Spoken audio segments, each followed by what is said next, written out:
Hi Connor. First of all, can you just give us your take on the scenes last night and just your feelings around it? I mean, it's pretty shocking what happened. Yeah, anger, anger more than anything. Just disappointed, and it's scenes that you should never see on a football pitch. But proud of the way the whole team and the way the whole club handled the situation, from top to bottom. I think we handled it really strongly and backed Glenn to the hilt, and I always will because I have such a strong relationship with him. You've got such a tight bond as a squad. We've seen that throughout the season. Was that demonstrated clearly last night with the way that everyone sort of reacted firmly to what was allegedly said? Listen, it wasn't allegedly said; it was said, and yeah, possibly.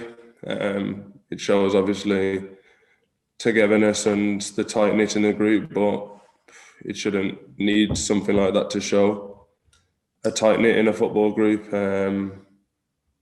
Disgusted what happened. I know it was said 100%. I didn't hear it myself, but I know how Glenn is. I know the individual he is. I think in 2.5 years he's been here, I don't think you'll ever see him be angry or be emotional in any kind of way. So for him to get like that, I know that something was said, and I believe him 100%, and that's why I reacted in the way I did. The player couldn't even look me in my eyes, wouldn't speak to me, and yeah, I've never been so angry on a football pitch. I'll be honest, I completely lost my cool, and for the remaining however long it was of the game, all I wanted to do was hurt someone, and I've never been like that before on a football pitch. Andrew McLean, go ahead. Connor, do you feel a big part of trying to eradicate this from, not just football, but society as well, is people taking responsibility for what they've done? Yeah, it is, but it never will get eradicated because there's so many token gestures out there.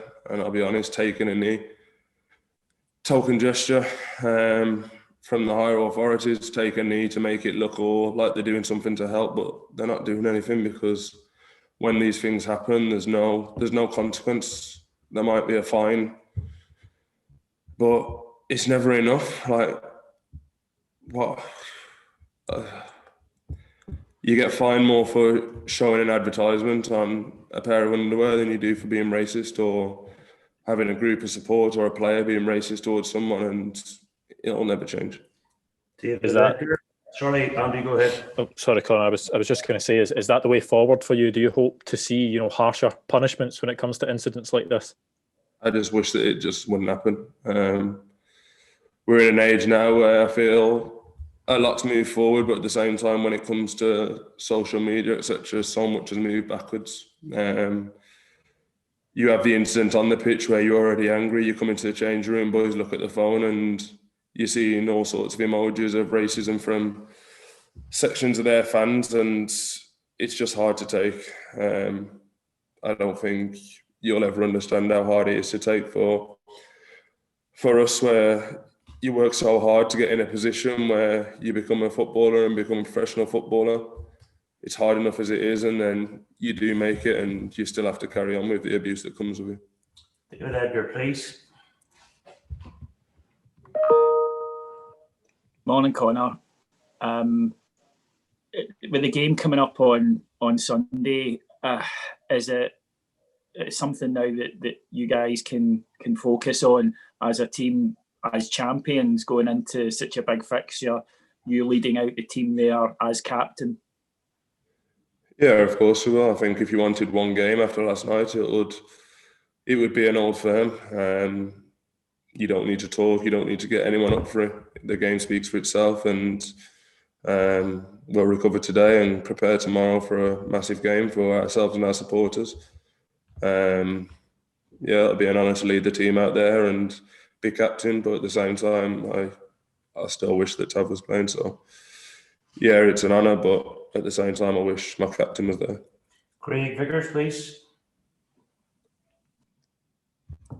Morning, Connor. That's that's stretching back to last season. That's the last 3 Old Firm fixtures that you've won. Is there a real sort of swagger going into these fixtures, just given your recent history in them? No, not at all. An Old Firm's an Old Firm. I think when Celtic were champions, I remember they come to our place. We won 2-0. And anything can happen. It's an Old Firm game. We know that both teams will be 100% at it and 100% up for it. We go there as champions for the first time, and we need to stamp our authority on the fixture as we have in the last few games and make sure that we're victorious, because we know how much it means to our fans and how much it means to the whole team and whole group internally in this building. So no, I don't think we can go there with a swagger at all. I think that'd be really disrespectful, as we know they're a good team, and I think if we go there with that attitude, then we'll let ourselves be beaten. David Tanner, please. Hi, Connor. The manager said a short time ago that the difference in the mentality going into these Old Firm games has changed since your first one together. Can you explain what the mentality is like now and contrast it to what it was, if there was a sense of fear, if you like, way back when you first arrived at the football club, please? Yeah, I think when I joined the football club, the message from every fan I met, or the message from every person I met, was please beat Celtic. It's the biggest fixture in Scotland, but I think it was about winning that one game, whereas I think we've turned that around this season to winning the whole season.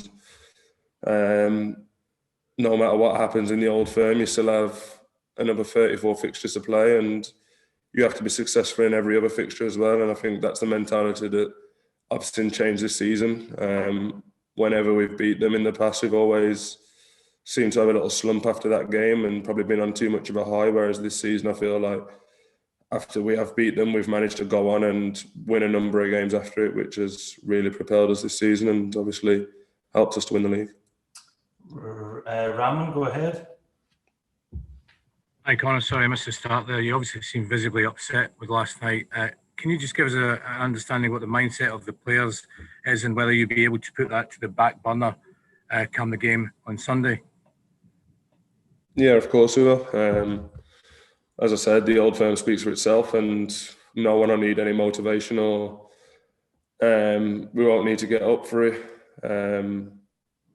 There's a lot of emotions around the training ground today, especially after seeing their statement and seeing what they've put out. It just disgusts me really, and but as I said, we'll recover today. I'm sure we'll have a meeting of some sort sometime this afternoon, and we'll speak about the weekend, and then tomorrow we'll be in training, work on our game plan, and we'll be ready to go on Sunday. Sahil, go ahead. Connor, sorry, I missed the start of it as well, but just, is this the perfect sort of game after the Slavia game, isn't it, for you boys to bounce back and obviously go into this Old Firm game? Yeah, definitely. I think there's a lot of work went into the game yesterday, and unfortunately we didn't manage to progress, but I think if you wanted one fixture that you don't need any motivation for, or you'll never feel tired for, it's an Old Firm, and I think it's probably the best fixture you could have after going out in Europe. Just because of the fact mentally that you don't need to prepare for it. You know what's coming, you know what to expect, and you know where you need to be mentally and physically to get a performance and get a result out of the game. Thanks very much, guys. All the best.